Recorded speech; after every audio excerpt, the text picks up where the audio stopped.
এটিএমের সামনে দাঁড়িয়ে থাকা দুজন বয়স্ক মানুষ, একজন বৃদ্ধ আর একজন বৃদ্ধা, আমাকে দেখতে পেয়েই আমার সামনে এগিয়ে এলেন।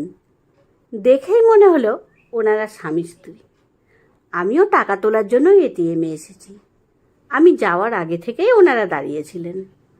আমার সামনে এসে বৃদ্ধ মানুষটি বললেন, আমাকে টাকাটা তুলে দেবে বাবা? কেন দেব না, নিশ্চয় দেব। আমি টাকা তুলে দেব শুনে এটিএম কার্ডটা আর একটা কাগজে লেখা পিন নাম্বারটা পাঞ্জাবির পকেট থেকে বের করে দিয়ে বললেন, নাও বাবা, চলুন ভেতরে চলুন, আমি তুলে দিচ্ছি।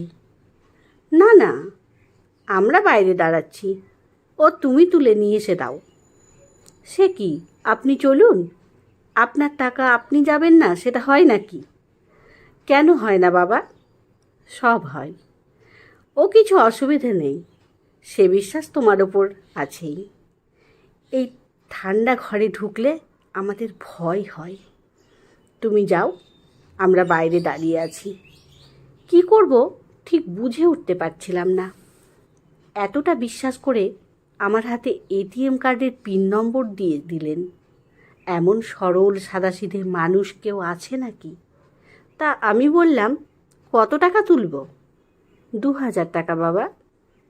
যথারীতি 2000 টাকা তুলে নিয়ে এসে হাতে দিয়ে বলি, এভাবে সবাইকে বিশ্বাস করবেন না, দিনকাল তো ভালো নয়। মানুষ যে কে কখন আপনাকে ঠকিয়ে দেবে আপনি বুঝতেই পারবেন না। টাকা তুলে নিলেও আপনি টের পাবেন না। আমার কথা শুনে বৃদ্ধ মানুষটি হেসে বললেন, বাবা, আমরা লেখাপড়া জানি না, আমাদের এই বিশ্বাসটুকুই সম্বল। এই বিশ্বাস নিয়েই বেঁচে আছি। ভগবানকে যেমন বিশ্বাস করি, তোমাদের মতো মানুষদেরও বিশ্বাস করি। যদি লেখাপড়া জানতাম তাহলে কি আর এইভাবে টাকা তুলে দিতে বলতাম? নিজেরাই তো তুলে নিতে পারতাম। আমাদের মতো গরিব মানুষকে কেউ ঠকাতে পারবে না। মানুষকে মানুষ কখনো ঠকাতে পারে না। যারা ঠকায় তারা অমানুষ। আর যদি কেউ টাকাটা নিয়েও নেয় তাহলে বুঝবো আমার থেকেও সে গরিব। কথাগুলো শুনে বেশ ভালো লাগছিল। তা আরও একটু কথা বলার ইচ্ছে হলো। নিজে থেকেই জিজ্ঞেস করলাম, তা এই বয়সে আপনারা এটিএমে এসেছেন, বাড়িতে আর কেউ নেই? না, বাড়িতে আর কেউ নেই। এই বুড়ো আর বুড়ি দুজন দুজনের জন্য। আপনাদের ছেলে মেয়ে নেই? ছেলে মেয়ে নেই, ও নিয়ে আমাদের দুঃখও নেই। আমার গিন্নি তখন কাঁদত, আমাকে বলতো খুব চিন্তা হয়, বুড়ো বয়সে আমাদের কে দেখবে।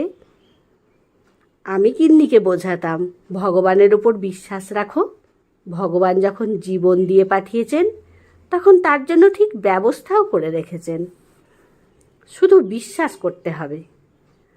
আমি তো লিখতে পড়তেই জানি না, আমার গিন্নি তবু নামটা লিখতে পারে। এই বয়সে এসে দুজন দুজনকেই দেখি, যেখানে যাই একসঙ্গে যাই। আমি কথাগুলো শুনছি আর পাশে দাঁড়িয়ে থাকা ওই বৃদ্ধার দিকে তাকিয়ে আছি। বয়সের ভারে যেন বৃদ্ধা অনেকটা ছোট হয়ে গেছে।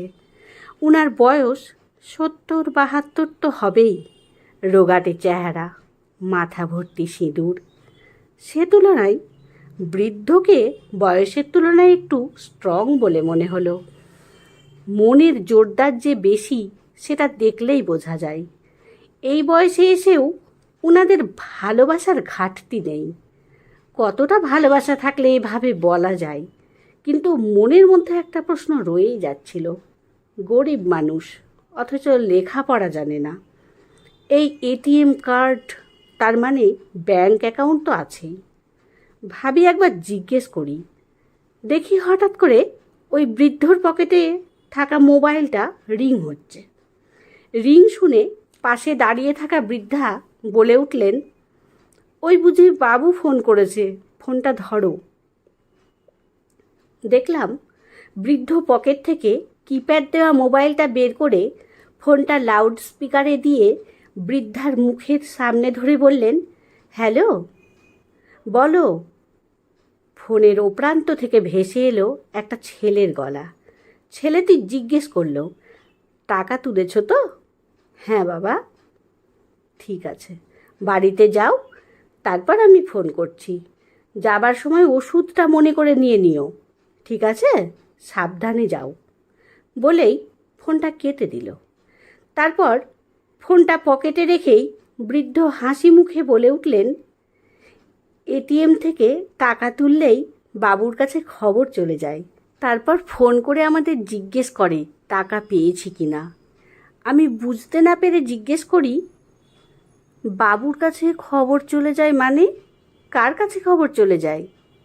এই যে একটু আগে ফোন করলো শুনতে পেলে, ওই এখন আমাদের কাছে ভগবান। প্রতি মাসে তো ওই টাকা পাঠায়। ব্যাংকে একটা বই করে দিয়েছে। বছর দশেক আগে আমি একটা ব্যাগ কুড়িয়ে পাই। ওই ব্যাগের মধ্যে অনেক দরকারি কাগজ আর 20,000 টাকা ছিল।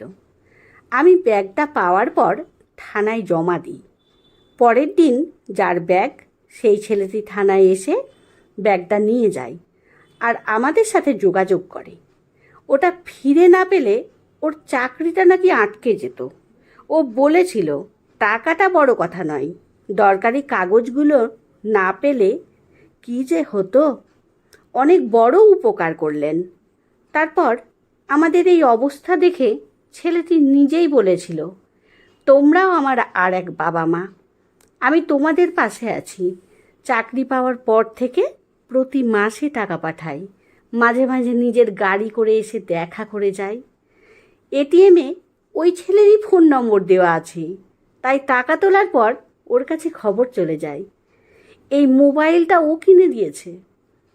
আমার গিন্নিকে তাই বলি, দেখো, যার কেউ নেই তার ভগবান আছেন। সৎপথে থাকলে ভগবান ঠিক অন্ন যোগাবেন। তোমাদের মতো মানুষরা আছে বলেই ভরসা পাই, বিশ্বাস করি, আর সেই বিশ্বাস নিয়ে আজও চলছি। আসি বাবা, তোমারও অনেক দেরি হলো।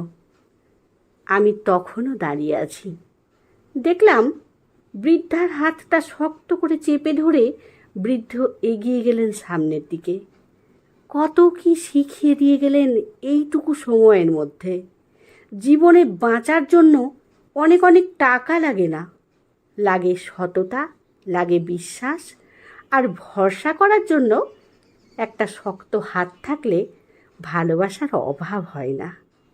জীবনের শেষ দিন পর্যন্ত ভালোবাসা যায়, শুধু বিশ্বাসটা রাখতে হয়। সত্যিই তো, যার কেউ নেই তার ভগবান আছেন। বুঝলাম, ভগবান থাকেন সবার পিছে, সবার নিচে, সর্বহারাদের মাঝে।